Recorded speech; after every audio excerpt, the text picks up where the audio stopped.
Hablemos hoy sobre la comunicación con Dios, sobre la íntima unión de amor con el Creador, con el Absoluto. Hablemos sobre la mística y sobre los místicos también, pues los místicos no nos hablan de Dios, los místicos nos hablan de su propia experiencia de Dios. Hoy hablaremos pues de teología mística y tendré en este estudio al padre Rafael López López, doctorado en teología mística, para hablar de este tema. Quédese conmigo.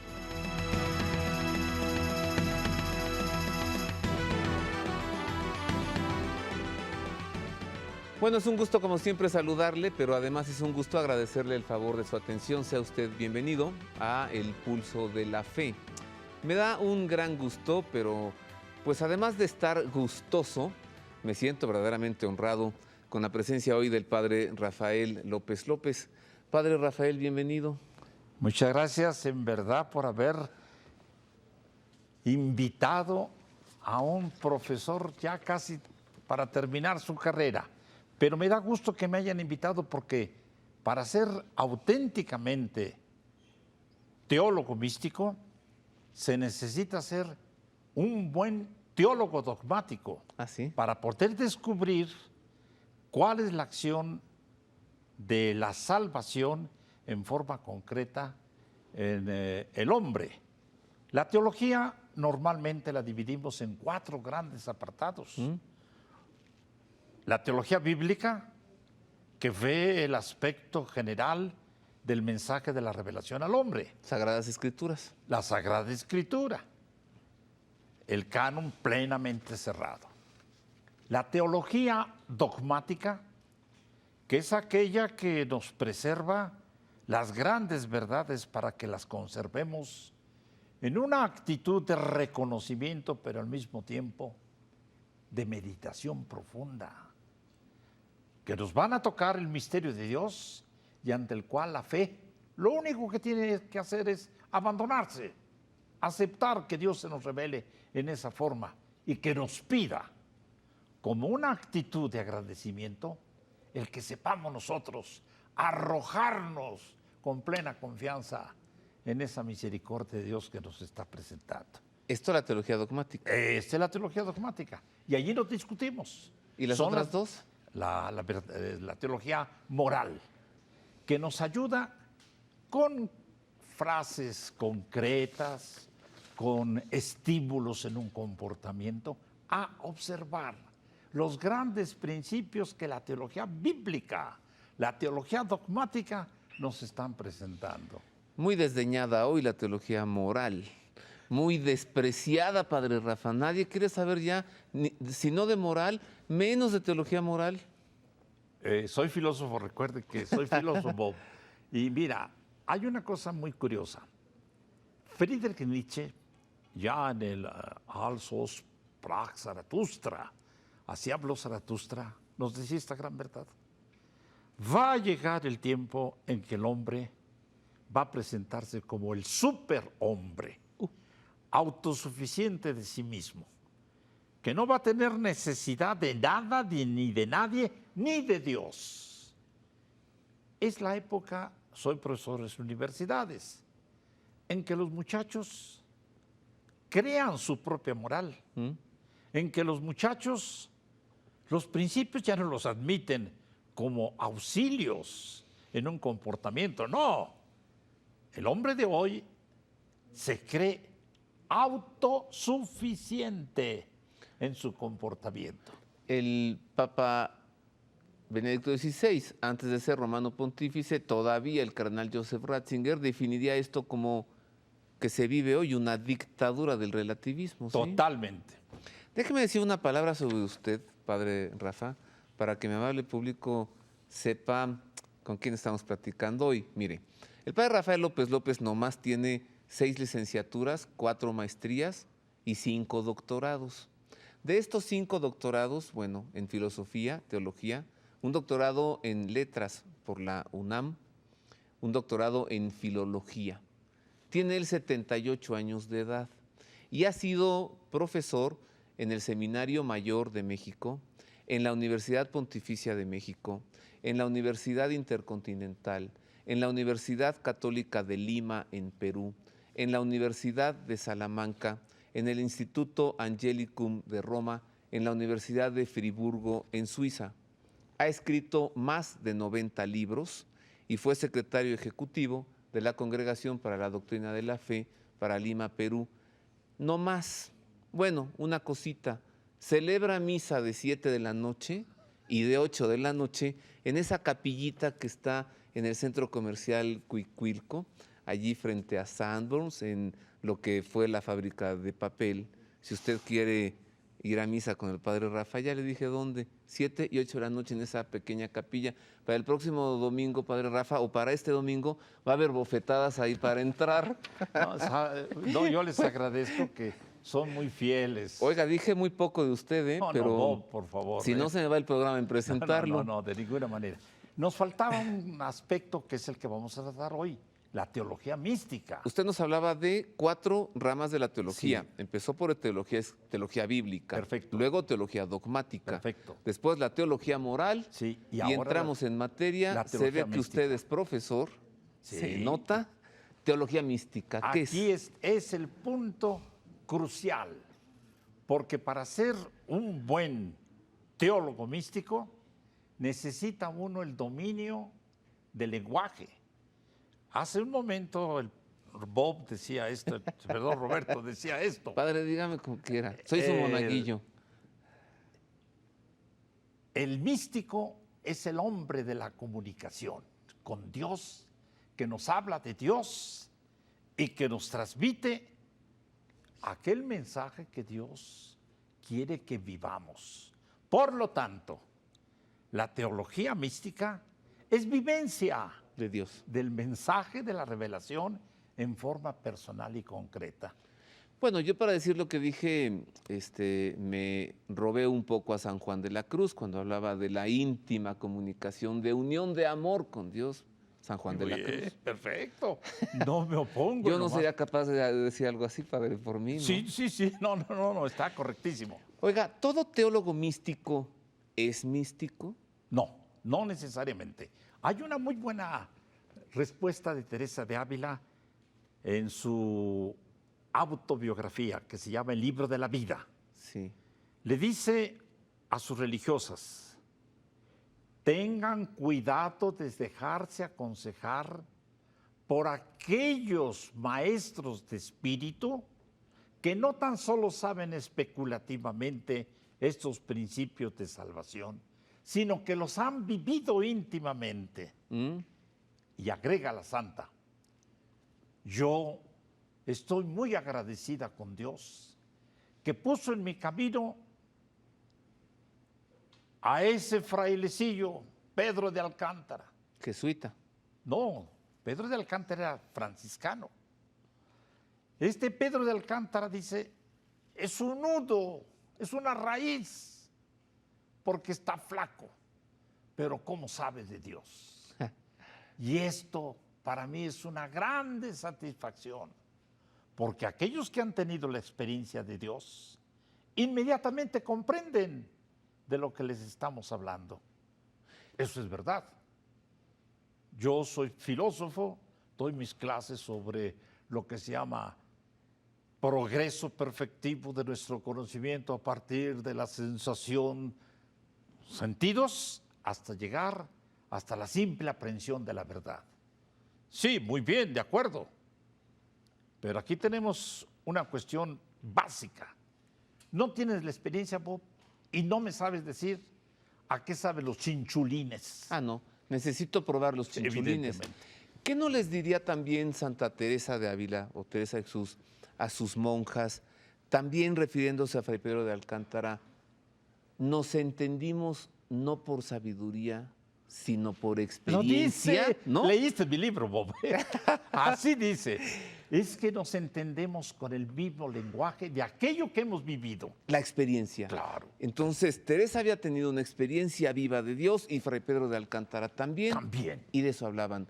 No empezábamos este programa, Padre Rafa, diciendo que los místicos no nos hablan de Dios, sino de su experiencia de Dios. Sí, y allí está la dificultad. Entonces yo lo voy a arrinconar a usted. Sí. Usted es teólogo místico. Sí. Lo acabo de presentar como Sí, tal. sí. ¿Usted es místico? Voy a usar otra expresión. usted ha tenido personalmente. Pues con toda humildad te puedo decir que sí. ¿Y Claro cómo es que Dios? sí. Y he dirigido muchos místicos y muchas gentes místicas y me he abocado por mandato de las autoridades a que estudie los místicos. Yo soy el teólogo de Monseñor Luis María Martínez y di mi aprobación teológica de la veracidad de sus escritos místicos. Ayer sábado se presentó la positio, entre paréntesis. Pero entonces, Monseñor Luis María Martínez, ¿un gran místico? Escritor místico, publicada el análisis y probado. Es una tesis para maestría en letras en la Universidad de Friburgo. Este es un libro del padre Rafael López, mi invitado hoy. Aquí lo tiene usted, Rafael López, sobre Monseñor Luis María Martínez, escritor místico. Ahí está. Bueno, este es uno de sus más de 90 libros, padre Rafael. Sí. Usted es misionero del Espíritu Sí. Santo y entonces la congregación de usted fue fundada también por una mujer que es considerada, bueno, una gran mística, y en México estamos desperdiciándola porque parece que no sabemos el tesoro que tenemos en Concepción Cabrera de Armida. Y no es que me prenda, es que sí es una mujer que tuvo una seriosísima experiencia de Dios. Mira, Bob, Bueno, sí me prendo. Es el que domingo, la desperdiciamos, padre. el próximo domingo te voy a llevar un libro escrito por mí de más de 500 páginas sobre la gracia mística que tiene. ¿Conchita? Se llama La Encarnación Mística. Te lo prometo porque es un estudio teológico místico. Y aquí viene el pleito. Si no sabes el lenguaje que utiliza el que va a expresar la experiencia mística, estás perdido.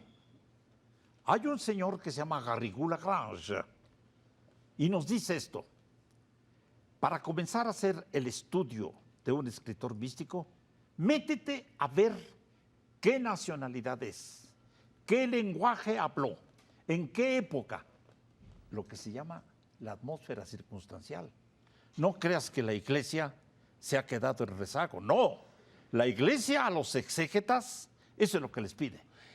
A ver, por ejemplo, San Juan de la Cruz. No podemos entender mucho su lenguaje si no lo ubicamos en España, en el Siglo de Oro, saliendo de una hambruna terrible, su historia de niño muerto de hambre, su experiencia en el Carmelo y cómo quiere marchar con los cartujos, su propia cercanía con Teresa de Jesús, y luego su lenguaje que le dice a Dios el amado y a la criatura humana la amada, y a dónde te escondiste, amado, y me dejaste con gemido.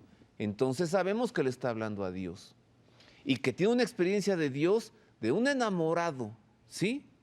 Totalmente. ¿Es esto lo que nos...? Sí, yo me he peleado a través de escritos con los profesores que juzgan a San Juan de la Cruz sin aspectos teológicos, romanticón, dulzón, diciendo que, por ejemplo, La Noche Oscura Del alma. es toda una orgía en donde el santo nos está hablando de sus pasiones aún las más bajas.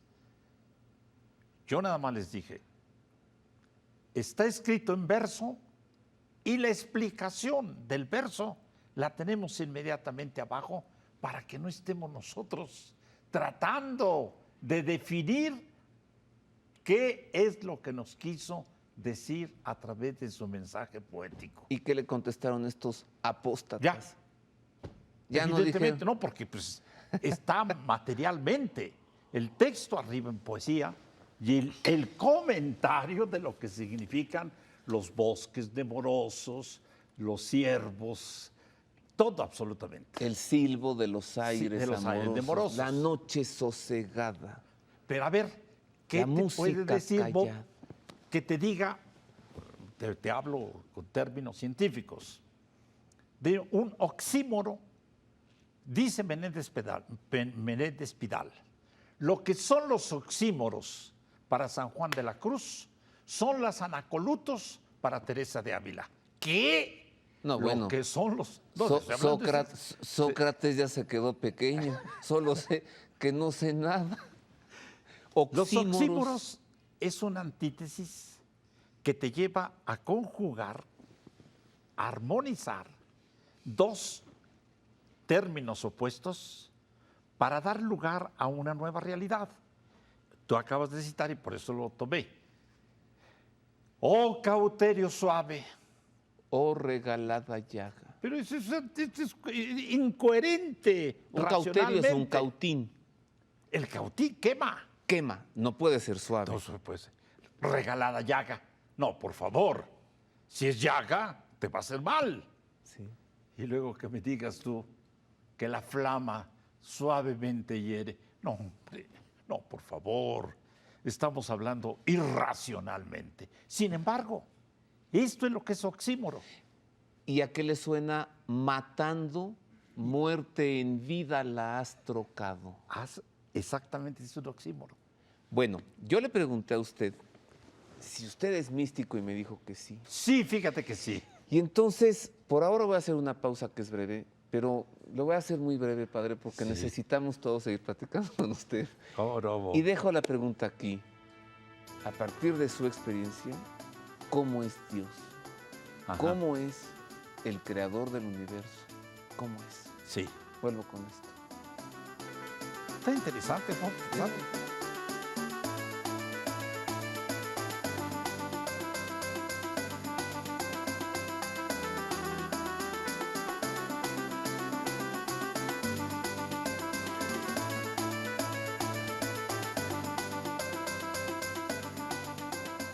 Bueno, estamos hoy deliciosamente platicando con el padre Rafael López López, él es misionero del Espíritu Santo. Estamos hablando sobre teología mística, estamos hablando también sobre lo que es la mística. Yo le preguntaba al padre Rafael antes de esta pausa si él es un místico, además de ser un teólogo místico, y me dijo que sí. Entonces le insistí en la pregunta que se quedó allí antes de la pausa, cuando le preguntaba si ha tenido alguna experiencia de Dios. Me dijo que sí, y la pregunta es, padre Rafa, ¿cómo es Dios? Ya no le pregunto ni a Concepción Cabrera de Armida, ni a Teresa de Jesús, ni a Juan de la Cruz, ni a San Agustín. Ahora le pregunto a Rafael López López, Bien. ¿cómo es Dios? ¿Es un viejito en el cielo? En epistemología, porque estamos dando principios fundamentales para responder también a problemas fundamentales. Y este de la experiencia de Dios, ¿cómo es ella? Es un principio fundamental de comunicación. Cuando explico epistemología, que es la ciencia del conocimiento, les digo cómo toda experiencia, la más baja que podemos tener, es incomunicable. ¿Cómo? Yo he vivido en Alemania mucho tiempo. ¿A qué saben los chinchulines, decía usted? No, todavía te lo voy a ¿Todavía poner no? más fuerte. A ver, He vivido en Holanda y esa comunidad me preguntaba, oye, ¿es cierto que en tu tierra tienen frutas exóticas? ¡Claro! A ver, háblanos de una. Y yo les decía, pues miren, tenemos las guayabas que ustedes no las conocen por acá. Es como una fruta que tiene muchos granitos. Ah, es como el higo. No, están totalmente lejos. Bueno, tenemos y eso una que tampoco conocen las tunas. menos. Les decía, bueno, miren, les voy a platicar de una que llega aquí porque tomamos jugo de naranja. Tenemos una fruta que le llamamos nosotros la lima. Es del tamaño de una naranja. Tiene los gajos como un limón, del color de limón. Inmediatamente la pregunta, ¿y a qué sabe tu lima? Yo les digo, puedo escribirles 30 volúmenes de limología y para nada les sirvió. Mientras que si traigo una lima y les doy un gajito de lima, Ya está. tienen la experiencia sensorial de lo que es la lima. Bueno, yo le estoy pidiendo a usted una probadita Ahí te va. de su experiencia de Dios. Desde el siglo II de la cristiandad, Hubo un señor muy sabio que se llamó Dionisio el Areopagita. Sus obras se encuentran inmediatamente en la patrología griega, en el 3er volumen. O sea que es la base de todos nuestros conocimientos. Y ya desde entonces, él se puso a escribir de teología mística, sobre la mística teología. Y nos dice, Dios es objeto de la teología apofática. O sea que lo conocemos por lo que no es. Oh, no. Sí, y entonces, qué bien. No es malo, no es criatura, no es existencial. Y sí, y todo lo que estás diciendo, eso es lo que es. No es piedra, no es mármol, no es foco, no es nada. ¿Por qué? Porque estamos afirmando lo que no es. Pero no es una regla de redacción definir a partir de la negación. No, por una razón simple. Que lo más grande, cuando nos trasciende en el conocimiento sensorial e intelectivo, tenemos nosotros que utilizar lo que le llamamos la analogía. Y la analogía, para hablar de Dios, hablamos con lenguaje negativo, que es lo apofático, o hablamos con lo positivo. Pero aún lo positivo, qué deficiente se presenta cuando lo atribuimos a Dios. Decimos, mi abuelo era un hombre justo. Pues es Dios justísimo. Mi madre fue bondadosísima conmigo. Dios es simplemente la suprema bondad. Entonces aquí viene la fuerza. San Agustín, en sus confesiones, si quieres poner a explicarnos qué es Dios. Te lo lees, Bob. 18 epítetos pone el hombre. Sapientísimo, en superlativo. Buenísimo.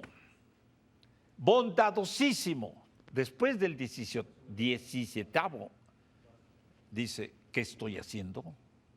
Estoy perdiendo mi tiempo, porque Dios sobrepasa todos los conocimientos que podamos tener los hombres. Es cierto, padre Rafa, que cuando Santo Tomás de Aquino estaba pues prácticamente dictándole la Suma Teológica a Fray Reginaldo, su secretario, que escribía lo que Tomás de Aquino decía, es cierto que en algún momento dejó el trabajo y Fray Reginaldo le urgía y le decía, hay que continuar con esta tarea, Eso es cierto, ¿no? ya no terminó. Y es cierto que entonces Tomás de Aquino le dijo, no, Fray Reginaldo, no podemos continuar porque Dios es totalmente distinto a lo que está escrito ahí, ¿es cierto? Totalmente. Y te voy a decir otra cosa bonita. Y esto a partir de que Tomás de Aquino tuvo una experiencia... No una, tenía muchas, mística. pero esta es que la experiencia de Dios es dilatante, es cada día más profunda y cada día más elevada, porque es profundizar en aquella verdad que Dios te ha comunicado de lo infinito. Y por eso ya no pongamos a sino pongamos a Pablo. Pablo cada vez más va comprendiendo el misterio de Dios y va sintiéndose en aquella pobreza e indigencia de este concepto que se va teniendo. ¿Quién es Él y quién soy yo? No me diga que Dios es como el tequila. Más que eso, no te dije que en cuestiones positivas, Dios debe de tener San Agustín estaba perdiendo el tiempo y nosotros también, tratando aquí de definir a Dios. No, te voy a decir una cosa bien bonita. Pero antes le digo por qué es como el tequila Dios. Te voy a decir una cosa bien A bonita ver. que te voy a ilustrar. Cuando Teresa de Ávila es examinada por el padre Báñez, aquel dominico de su tiempo. Inquisidor, le dijo, Santo Padre, sé que todo lo que yo le diga, se lo voy a decir, es como esto, es como lo otro, en comparaciones, o simplemente le voy a decirle, pues no sé cómo será eso. ¿sabe qué? Tengo que ir a rezar. Voy a pedirle a Dios que le dé la experiencia de que todo lo que lo estoy diciendo Lo es entiendo. verdad. Ah. Y que le haga entender un poquito de lo que Dios me ha comunicado. Wow. A ver, ¿qué nos dice Teresa que 3 gracias nos da Dios? La primera es saber, o saberlo, saber de Él. La segunda, saber que lo sé. Y la tercera, saberlo decir. Sí, por una razón simple, de que, por ejemplo, aquí en la experiencia mística, esa trilogía es esencial. Repito para mi público, saber que lo sabes, saberlo decir. Sí. Y Saber. ahí está la lucha del pobre místico cuando tiene que saber decir algo que es inefable, pero es gracia de Dios. Y por eso Teresa de Ávila dice, estoy contentísima porque ahora sí quise y pude decir alguna cualidad de la gracia que Dios me comunica, que es como agua cristalina, fresca y bondadosa. Porque Ávila es una tierra de prácticamente piedras y cantera. Y el agua allí, como dice Teresa, baja por los arcaduces y en los aljibes se estanca. Y continuamente está haciendo sus metáforas.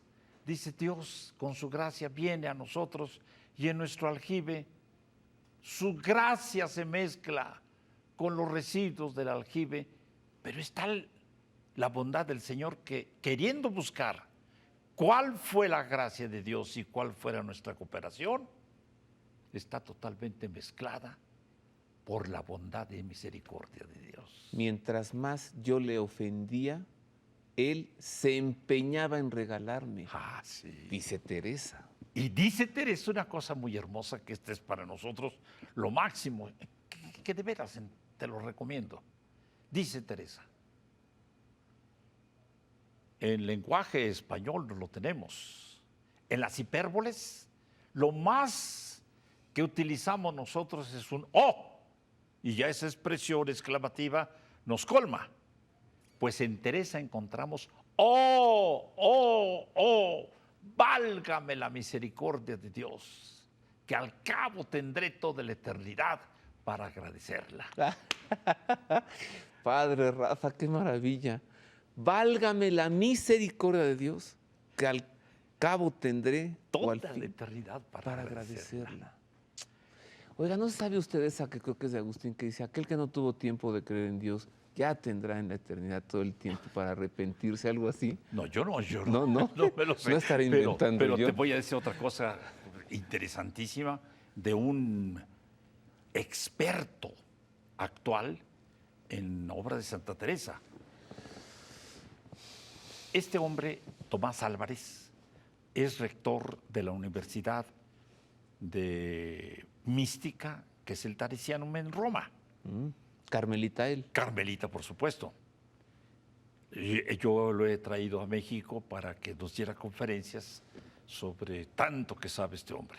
Bueno, pues ha leído mucho sobre Teresa y dice, la síntesis de toda la obra teresiana podemos resumirla en 3 grandes realidades. Dios, misericordia. La criatura, la miseria. Y Cristo uniendo estos 2 extremos. Otra vez, Padre Rafa. Dios, la misericordia. La criatura, la miseria. Y Cristo uniendo estas 2 realidades. Por misericordia divina levantó la miseria. Así. Es que allí está la cuestión. Tú no puedes ser misericordioso por raciocinios, no. La miseria es repugnante filosófica y teológicamente, pero aquí está la cuestión. El Espíritu Santo crea en nosotros una actitud de benevolencia hacia la miseria para elevarla y para destruirla y enriquecerla precisamente poniendo la riqueza de Dios en la criatura. No me diga, no, Sí, mejor sí. sí dígame, Sí, que por esto es que San Juan de la Cruz escribe, refiriéndose a la criatura humana, está valentonada. Vida de Dios viviría, sí.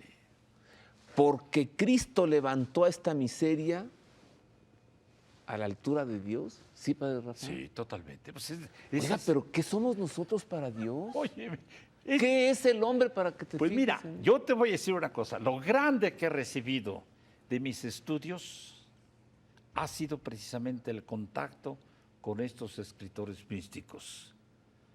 He hecho el trabajo teológico, místico para la causa de beatificación de Pablo Guzmán. Es el hombre que dice, Señor, ¿por qué pues te empeñas en subir a esta basura? He hecho el trabajo teológico, místico de Antonio Plancarte y la Bastida, que también es siervo de Dios. ¿Y sabes qué dice este hombre? ¿Arzobispo de Puebla? No, él fue abad de la Basílica de Guadalupe y fundador de las guadalupanas, y un hombre que sufrió enormemente porque, en fin, son muchas cosas. ¿Qué Pero dice? ¿Qué dice? dice Toño, digo Toño, Antonio Plancarte y la es que Bastida. también familiaricé con él, que le decía, Toñito, ayúdame, porque si no, no te puedo estudiar bien correcto. Y entonces él me enseñó a comportarme en lo que significa la verdadera dimensión de la criatura. Una actitud de apertura para que Dios realice su obra de bondad y de misericordia en nuestra miseria. Y entonces eso me ha servido enormemente para mi oración. Aquí me tiene, Señor. Punto. No es necesario estar con hartos panegíricos, no, la actitud, pero de veras de sentirte, no únicamente de expresarlo, no. ¿Qué eres tú ante Dios? ¿Cómo se llama? ¿Humildad? No. Bueno, si quieres, llámale humildad. Es la sinceridad. Sinceridad. Sinceridad. Vamos a hacer otra pausa, Padre Rafa. Sí. ¿En dónde da clases usted ahora? Pues afortunadamente que me he dedicado a estudiar, estoy nada más en el seminario y en la del Pedregal, en la Universidad Motolinía del Pedregal. Porque mi público va a decir, ¿dónde está este hombre para ir a inscribirme? No, también en la UNAM. Dice Teresa de Jesús, hablando de Dios, contentóme mucho. Sí. Así me tiene usted ahora. Sí. Con todo gusto, Bob. Después de esta pausa, padre, le voy a hacer la misma pregunta, de una vez se la dejo. Sí. Pero le voy a citar otra vez a Teresa de Jesús. Una gracia es saberlo, otra saber que lo sabe uno y otra saberlo decir. Entonces yo voy a apelar a esta tercera gracia para que usted nos sepa decir cómo si es Dios. Claro. Ya está.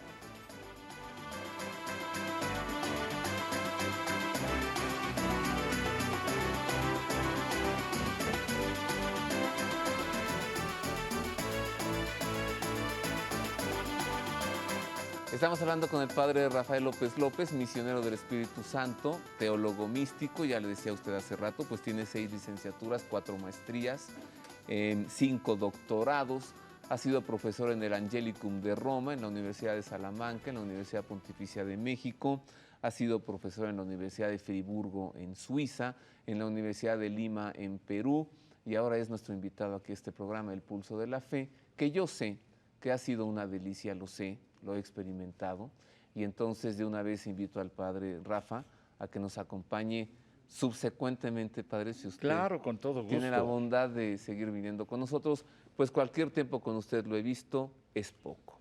Con todo gusto. ¿Cómo es Dios? Bien, hay una trilogía esencial en todo proceso cognoscitivo. La realidad. Proceso para conocer. Sí. La realidad, el medio y la facultad. ¿Qué significa eso? Pongámonos desde el proceso sensitivo. Tenemos las facultades que dicen relación directa a su objeto.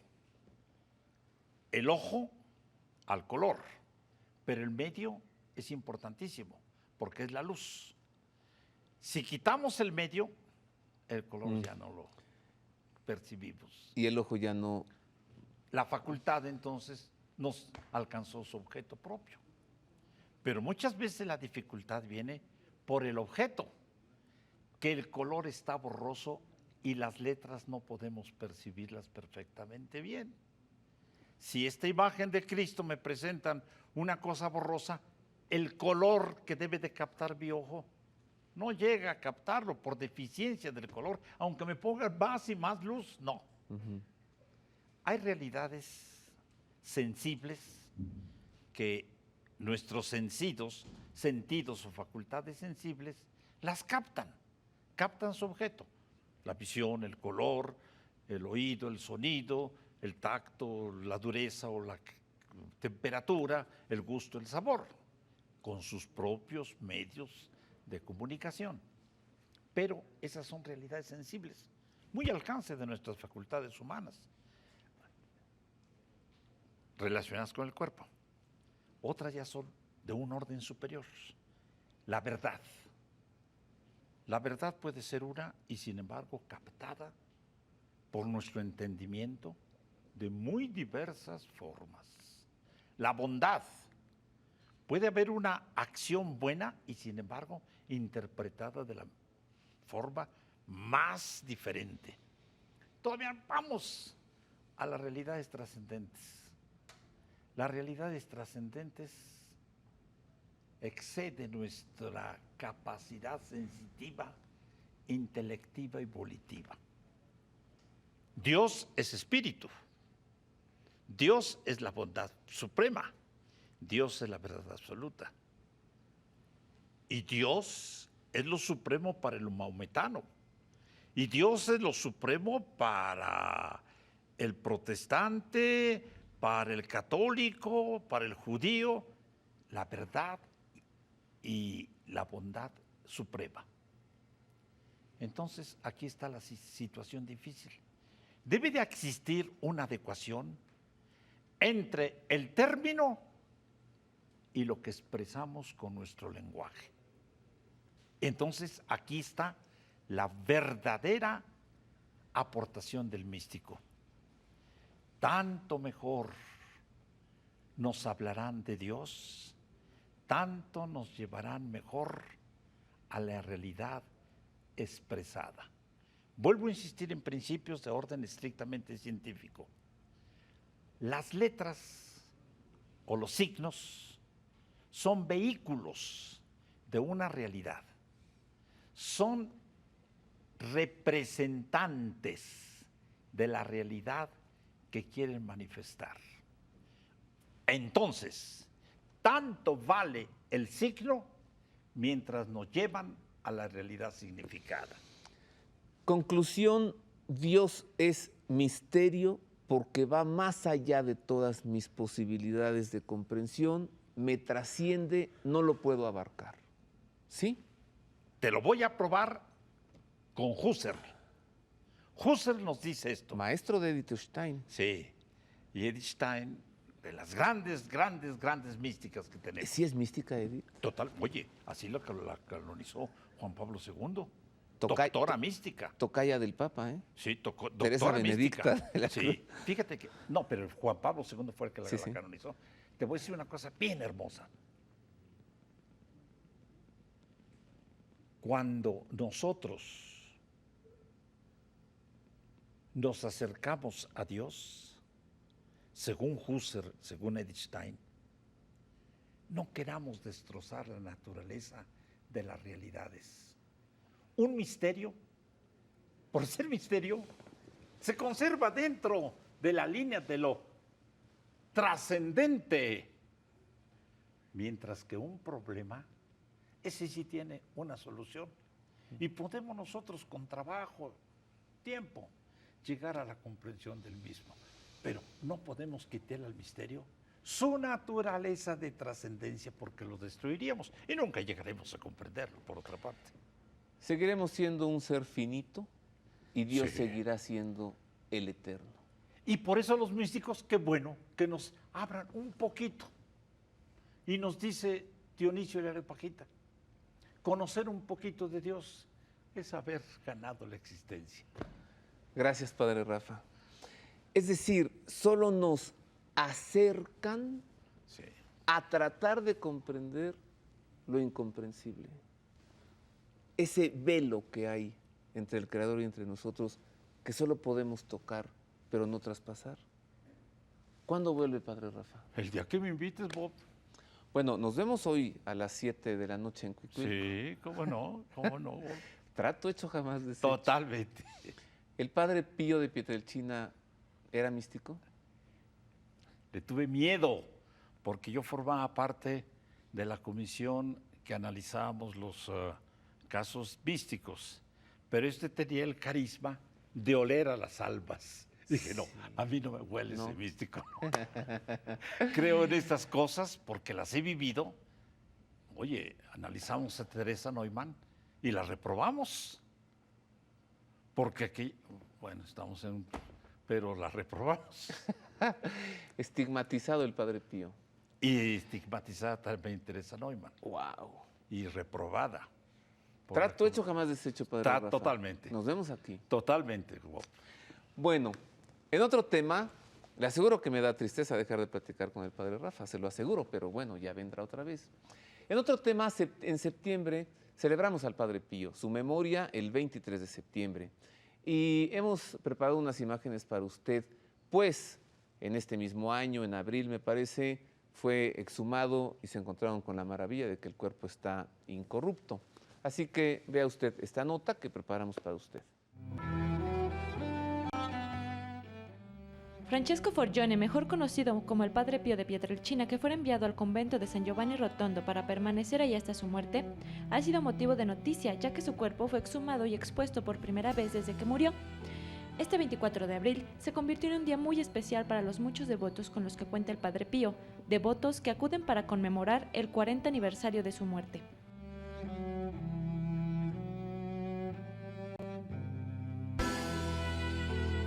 El cuerpo del Padre Pío estará expuesto en San Giovanni Rotondo hasta el 23 de septiembre del 2009. El cardenal José Saraiva Martín, prefecto para la Congregación de la Causa de los Santos, presidió la celebración eucarística en la que participaron 15,000 fieles. Ya son casi 1 millón de personas las que han podido visitar al Padre Pío de Pietrelcina, famoso por los estigmas que llevara consigo durante 50 años. Y que han podido apreciar el cuerpo conservado en perfectas condiciones a pesar del tiempo transcurrido.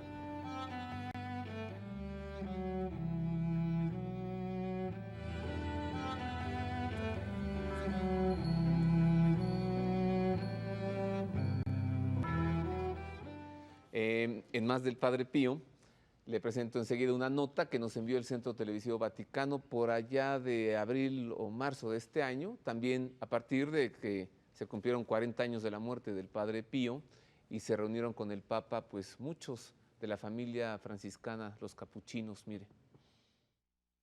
Son más de 30,000. Han venido de todas las regiones de Italia y del mundo para celebrar en Roma con el Papa los abundantes frutos de bien que suscitó en la iglesia el Padre Pío, el humilde fraile capuchino. El motivo especial de la peregrinación es el 50 aniversario de la fundación de la Casa Consuelo del Sufrimiento, donde se formaron los primeros grupos de oración, cuando aún se estaba construyendo. Una parte esencial de la obra del Padre Pío es la Casa Consuelo del Sufrimiento, y en ella nacieron los grupos de oración, porque el Padre Pío decía siempre algo muy importante: junto con la ciencia médica debemos poder dar amor, y la primera experiencia de amor que hay que dar al cuerpo y al espíritu enfermo, porque se da esta doble valencia, es precisamente la experiencia de Cristo, que nace de la comunidad que está en oración y que está llamada a transmitir este gran valor y esta presencia. Al recibir en la Plaza de San Pedro a la gran familia de San Pío de Pietrelcina, el Papa remarcó que todo en la Iglesia viene de Dios y sin Él nada puede sostenerse. La casa Consuelo, dijo Benedicto XVI, bien puede definirse como un milagro. La fe en Dios y la investigación científica cooperan con el mismo fin que puede expresarse de la mejor manera con las palabras del mismo Jesús, para que tengan vida y la tengan en abundancia. Sí, Dios es vida y quiere que el hombre sea sanado de todo mal del cuerpo y del espíritu.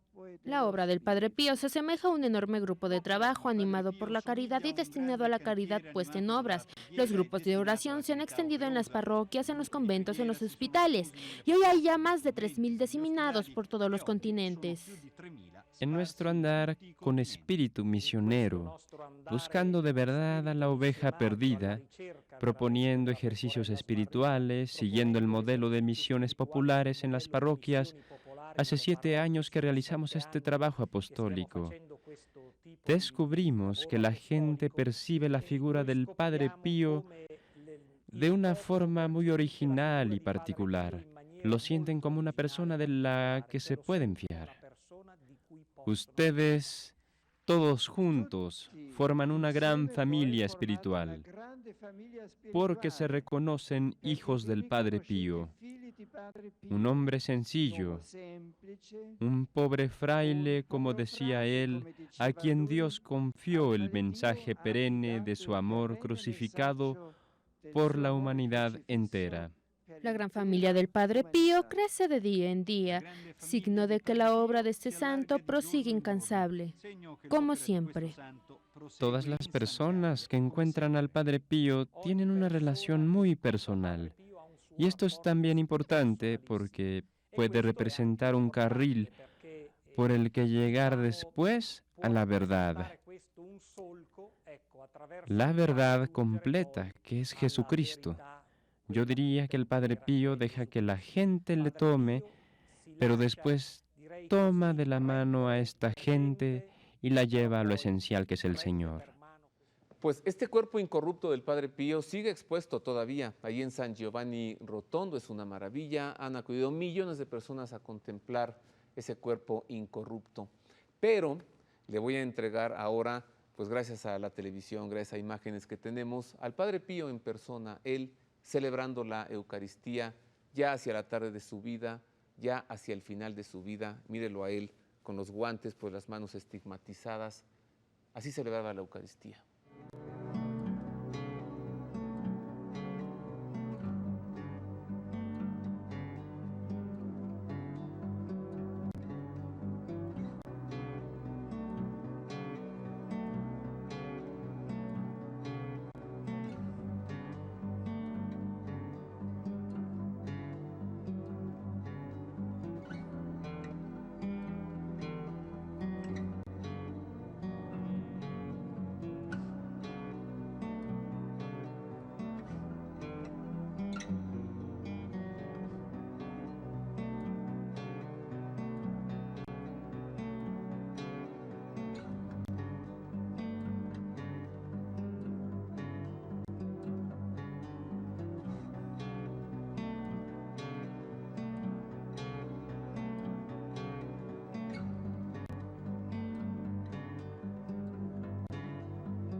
Un gran santo, el Padre Pío de Pietrelcina, canonizado por Juan Pablo II. En otro tema, Vamos a lo que el Papa Benedicto XVI nos entregó esta semana, el miércoles, durante la audiencia general. Habló sobre San Pablo nuevamente, estamos en el año paulino, y en su catequesis, Benedicto XVI nos dijo lo siguiente. Queridos hermanos y hermanas, nos detenemos hoy en un acontecimiento decisivo de la vida de San Pablo. Mientras se dirigía a Damasco, Pablo se encontró con Cristo y su vida cambió. De perseguidor de la Iglesia pasó a ser apóstol del Evangelio. ¿Qué le sucedió a Pablo camino de Damasco?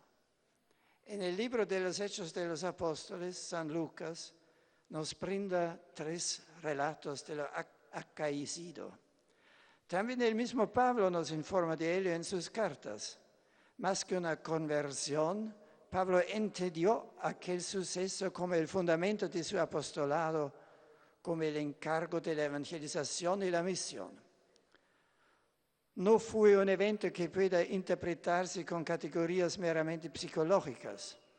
El apóstol fue conquistado por Cristo en ese momento. Esa convicción remodeló su entero patrimonio espiritual y orientó sus fuerzas hacia un nuevo propósito. Pablo se encontró con Jesús, persona viva, que se le presentó como único Salvador y Señor. Esto tiene validez igualmente para nosotros, que no seguimos un ideario filosófico o un código moral, sino a Jesucristo. A ejemplo de San Pablo, no nos reservemos a Cristo para nosotros solos, sintamos más bien la exigencia de anunciarlo a los demás. Saludo a los peregrinos de lengua española.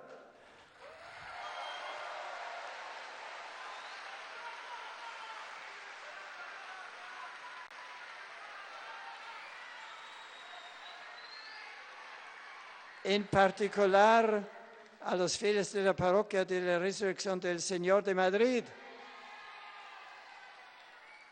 y de San Pablo Apóstol de Managua, así como a los profesores y alumnos del colegio Zemeckis School de Viña de Mar. Que Dios os bendiga. Al término de la audiencia, el Papa impartió la bendición apostólica, que siempre, les recuerdo, es válida por televisión para quien de corazón la quiere recibir. Benedicat vos omnipotens Deus, Pater et Filius et Spiritus Sanctus.